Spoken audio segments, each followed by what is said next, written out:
On January 26, 1942, at a little past noon, a thick grey mist hung over the docks of Belfast, Northern Ireland. For the local residents watching from the pier, the winter drizzle was nothing new. But the sight emerging from the fog was something they would remember for the rest of their lives. A massive troop ship slowly pulled into view, and as it drew closer, the crowd saw thousands of men standing on the deck. They wore uniforms that looked strange and new. Their helmets had a distinct shape, and they carried equipment that seemed like it belonged in a movie. Most people in that crowd had never seen an American in person before. Britain had been fighting the Second World War alone for over 2 years. The country was exhausted. The Blitz had claimed tens of thousands of civilian lives. Food was strictly rationed, and entire city blocks lay in rubble. The arrival of these men wasn't just a military movement, it was the arrival of hope. Private First Class Milburn Henke, a young man from Hutchinson, Minnesota, was chosen to be the official face of this historic moment. Although hundreds of soldiers had already slipped ashore to start unloading gear, the military wanted a symbolic gesture for the world to see. Henke walked down the gangplank several times so the waiting photographers could get the perfect shot. The moment his boots touched the cobblestones, a band began to play "The Stars and Stripes Forever." Local dignitaries, including the Prime Minister of Northern Ireland and high-ranking British generals, stood ready to welcome them. Later, at the railway station, British officers inspected the new arrivals and described them as a fine-looking lot. To the local women, these Americans looked like film stars, tall, well-fed, and radiating a level of confidence that seemed impossible after years of hardship.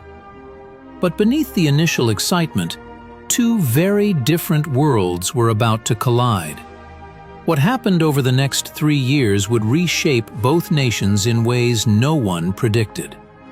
The initial honeymoon phase was filled with optimism, but it would eventually give way to friction, then to a grudging respect, and finally to a bond that resembled family. Before that could happen, however, both sides had to realize just how different they really were. The British public had based their expectations of Americans on Hollywood stars like Clark Gable and Humphrey Bogart. They expected glamour. Instead, they got reality. The first 4,000 soldiers to land were from the 34th Infantry Division, known as the Red Bull Division. They weren't high society socialites. They were mostly farm boys from the Midwest, Iowa, Minnesota, and the Dakotas. Many of them had never left their home states, let alone crossed an ocean. They spoke with accents that didn't sound like the movies, they were baffled by British coins, and they were completely unprepared for the damp, cold British weather. To help them adjust, the U.S. War Department issued every soldier a 35-page booklet titled "Instructions for American Servicemen in Britain." This booklet was part survival guide and part cultural bridge. It famously told the soldiers that while the British didn't know how to make a good cup of coffee, the Americans didn't know how to make a good cup of tea, calling it an even swap. It warned the GIs not to mock British accents and reminded them that the people they were meeting had been living under constant bombardment. It pointed out that housewives in aprons had lived through more explosives than many veterans of previous wars. This was the first hint of the tension that would define the coming years. The Americans arrived feeling like they were there to save the day. The British, however, had been saving themselves for a long time. They had endured the miracle of Dunkirk and the terror of the Blitz. There was a quiet resentment brewing because these fresh-faced boys from Minnesota were arriving with big smiles, seemingly unaware that Britain had been holding the line against the Axis powers, while America remained on the sidelines.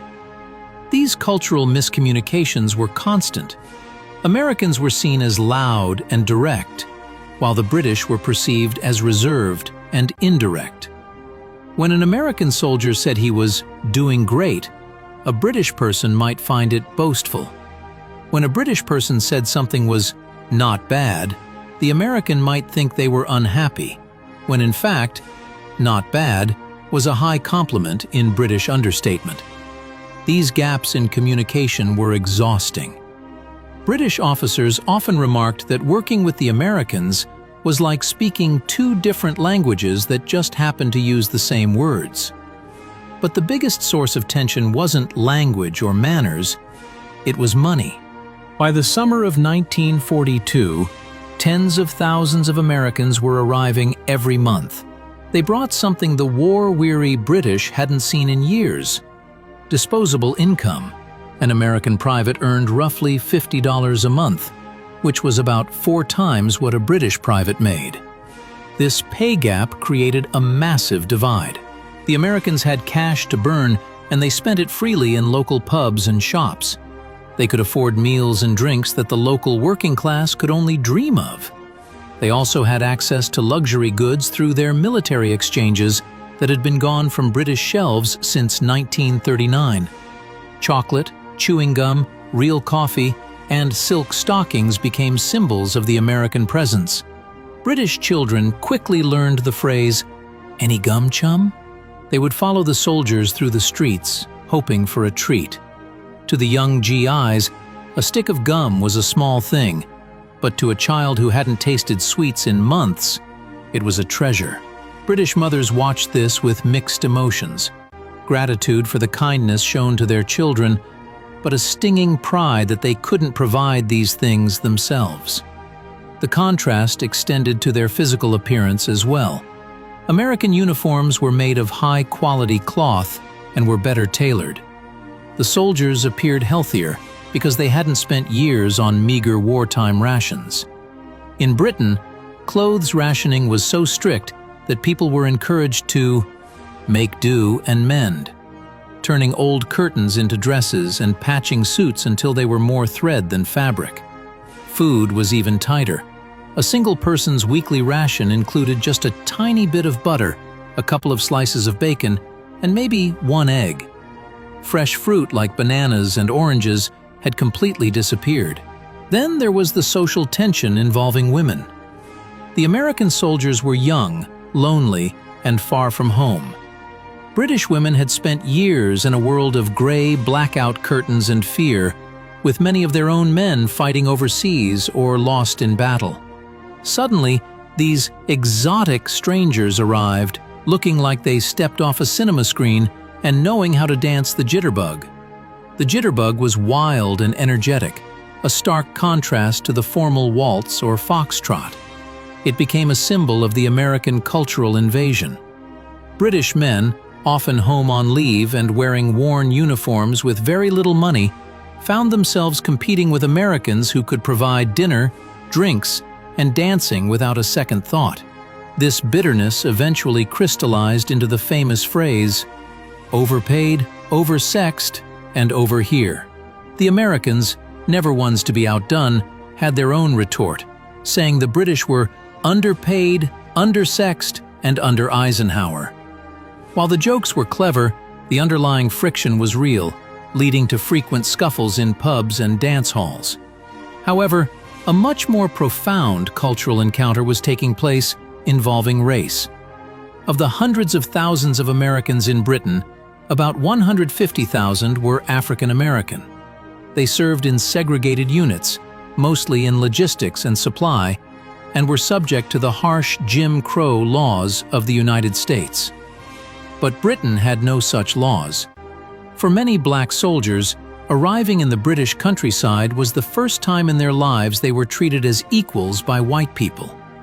The local British villagers, many of whom had never seen a black person before, didn't have a template for prejudice. They simply saw these men as allies. When the US military tried to demand that British pubs enforce segregation, many locals refused. There are famous stories of village pubs putting up signs that read, "Black troops only," just to spite the white military police who tried to bar their new friends. This tension came to a head in the Battle of Bamber Bridge in 1943. After white military police tried to arrest a black soldier for a minor uniform violation, the local British civilians actually stepped in to defend the soldier. The situation escalated into a standoff that changed how many people viewed the American military hierarchy. The famous writer George Orwell even noted that many British people found the black American soldiers to be the only ones with decent manners. This experience was transformative for the soldiers. They realized that the segregation they faced back home wasn't a natural order, but a choice made by their own government.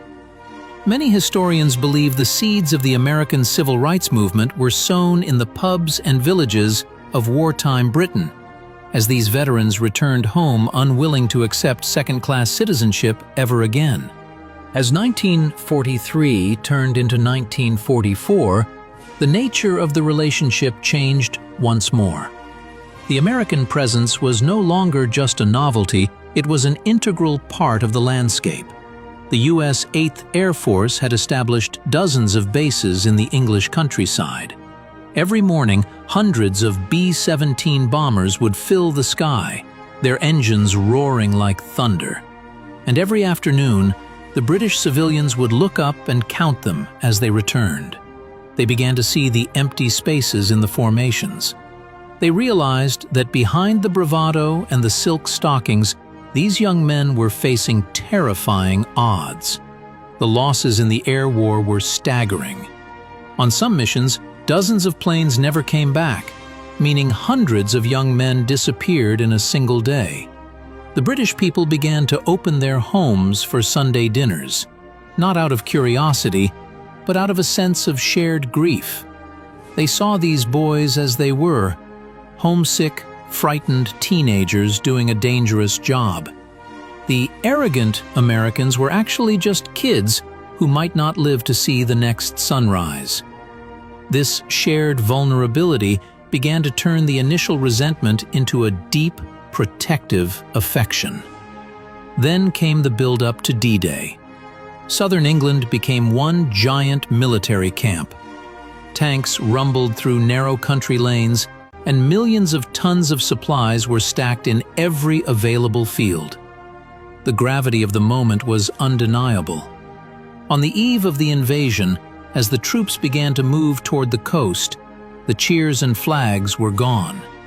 Instead, there was a heavy, respectful silence. The British people stood on their doorsteps, watching the trucks roll by, knowing that many of the young men they had come to know as friends would not survive the week. When the news of the landings at Normandy reached Britain, the phrase, "overpaid, oversexed, and over here," suddenly felt hollow. The Americans were dying on the beaches of Omaha and Utah to liberate a continent and protect the very people who had once grumbled about them. In the months that followed, Britain became a massive hospital ward. Thousands of wounded GIs were brought back across the English Channel. British nurses and families visited the wards, bringing what comfort they could. The bond was no longer about chocolate or dancing. It was forged in blood and sacrifice. By the time the war ended in May 1945, the Americans began to pack up and head home. The farewells at the docks were a mirror of the arrival 3 years earlier, but the mood was entirely different. There were tears and long embraces. Addresses were scribbled on scraps of paper with promises to write. The most lasting legacy of this era was the war brides. Over 70,000 British women married American servicemen and eventually boarded ships to start new lives in places like Kansas, Texas, and California. These women took a massive leap of faith, leaving their families for a country they only knew through stories. Some found happiness, while others struggled with the culture shock of moving from a compact British city to a sprawling American farm. But their influence was permanent. They raised a generation of children who carried the heritage of both nations. They taught their American kids the importance of a good cup of tea and shared stories of the courage it took to survive the Blitz. Today, the special relationship between the US and the UK is often discussed in political terms, but its true foundation was built in those small villages and crowded pubs during the 1940s. It was built by farm boys from the Midwest who shared their rations, and by British families who shared their homes. It was a time of immense cultural collision that eventually smoothed out into a deep-rooted friendship. The graves of American soldiers in the English countryside are still tended by local residents today, a silent testimony to a time when two different people found a way to become one. The story of the Americans in Britain during World War II is a reminder that while we may be separated by an ocean and different customs, our shared values are what matter most in the dark. It started with a grey drizzle in Belfast and ended with a global alliance that changed the course of history. Those 3 years transformed a generation and left a mark on the soul of both nations that can still be felt today. From any gum chum to the beaches of Normandy, it was a journey of discovery that turned strangers into brothers.